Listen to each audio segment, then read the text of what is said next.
Media बंधुओं, जब से यूपी में 9 विधानसभा की सीटों पर उपचुनाव घोषित हुए हैं और इस बार इन सभी विधानसभा की सीटों पर बीएसपी भी अकेले ये चुनाव लड़ रही है, तो तब से बीजेपी व सपा गठबंधन की नींद उड़ी हुई है। जब से उन्हें मालूम पड़ा कि बीएसपी भी 9 विधानसभा की सीटों पर बाई इलेक्शन लड़ रही है, तो तब से बीजेपी व सपा गठबंधन की नींद उड़ी हुई है, क्योंकि बीएसपी ने यहाँ काफी समय से एक आदि उपचुनाव को छोड़कर अधिकांश उपचुनाव नहीं लड़े हैं। तब से खासकर ये दोनों पार्टियां यानी कि बीजेपी व सपा तथा इनका गठबंधन अभी तक इन चुनावों में जो भी बाई इलेक्शन हो रहे थे, तो अभी तक इन चुनावों में अंदर अंदर आपस में मिल बांट कर ये चुनाव लड़ते रहे। लेकिन इस बार हो रहे उपचुनाव में जब बीएसपी में मैदान में डटी हुई है, तो अब इन दोनों पार्टियों में इनके गठबंधन की काफी परेशानियां बढ़ गई हैं। जिससे जनता का ध्यान बांटने के लिए अब बीजेपी बटेंगे तो कटेंगे और सपा एंड कंपनी के लोग क्या कह रहे हैं, जुड़ेंगे तो जीतेंगे। इन नारों को प्रचारित करने व इनकी पोस्टरबाजी आदि भी खूब करने में लगी है, जबकि इनकी हर मामले में रही दोगली सोच व नीतियों को ध्यान में रखकर वास्तव में होना ये चाहिए कि बीएसपी से जुड़ेंगे तो आगे बढ़ेंगे व सुरक्षित भी रहेंगे। हालांकि प्रदेश में विकास व कानून व्यवस्था के मामले में बीएसपी की रही सरकार की तुलना में बीजेपी की वर्तमान में चल रही सरकार से व इसके पूर्व में सपा के रहे शासनकाल से भी जनता को ये जरूर सोचना चाहिए कि इन तीनों में से केवल बीएसपी का ही शासनकाल काफी बेहतरीन रहा है। ऐसे में इनको ये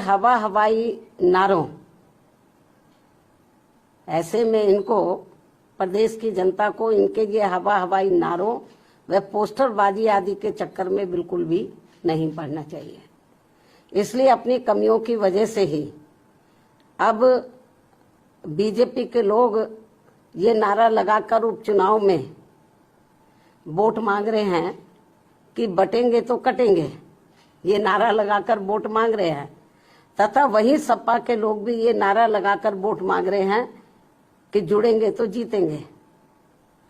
जबकि इनकी आड़ में ये दोनों पार्टियां यहाँ के लोगों को केवल गुमराह कर रही है। इन नारों की आड़ में तो ये दोनों पार्टियां और इनके गठबंधन यहाँ के लोगों को केवल गुमराह कर रहे हैं, जिनसे इन सीटों के वोटरों को, मतदाताओं को सावधान रहना बहुत जरूरी है। ये केवल अपनी कमियों पर से ध्यान बांटने के लिए इस किस्म के ये नारेबाजी कर रहे हैं, पोस्टरबाजी कर रहे हैं, तो यहाँ की जनता को गुमराह करने के लिए। तो जिनसे इन सीटों के मतदाताओं को सावधान रहना बहुत जरूरी है। इतना ही नहीं, बल्कि सपा की रही सरकार में तो यहाँ अधिकारी लोग नहीं, बल्कि सपा के गुंडे, बदमाश, माफिया आदि ही ज्यादातर इनकी सरकार चलाते रहे। और अब ऐसा लगता है कि यहाँ हो रहे उपचुनाव में सपा अपने गुंडों, बदमाशों व माफियाओं को अंदर अंदर ये कह रहे हैं कि ये उपचुनाव जीतोगे तो आगे सरकार बनाओगे, तभी फिर बचे भी रहोगे। अपने गुंडे, बदमाश, माफियाओं को अंदर अंदर ये कह रहे हैं। इस किस्म की रिपोर्टें भी हमें सुनने के लिए मिल रही हैं। इस प्रकार से इन विरोधी पार्टियों की ऐसी सोच व धारणा से दूर रहकर अब बीएसपी ये चाहती है कि इनसे दूर रहेंगे तो बचे रहेंगे, इन दोनों पार्टियों से, इनके गठबंधन से दूर रहेंगे तो बचे रहेंगे। और अब समय आ गया है कि लोगों को खुद ही इन विरोधी पार्टियों के इस प्रकार के घिनौने, विषैले व संकीर्ण राजनीति के छलावों आदि से बचने के साथ ही इनके गुमराह करने वाले ऐसे नारों व पोस्टरबाजी आदि से भी जरूर बचना होगा और इसका जवाब इसी चुनाव में भी देना होगा। इसलिए यूपी में हो रहे विधानसभा चुनावों में आम लोगों के साथ ही खासकर यहाँ के वोटरों से ये विशेष अपील है कि वे इन विरोधी पार्टियों के ऐसे किसी भी छलावे, बहकावे व भड़कावे आदि में ना पड़कर अपना व अपने परिवार के हित में तथा प्रदेश के भी हित में ऐसे सभी पार्टियों से दूर रहते हुए अपने वोट केवल बीएसपी उम्मीदवारों को ही दें, क्योंकि इसी में ही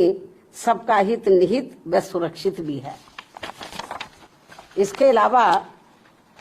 आप लोगों को ये भी मालूम है,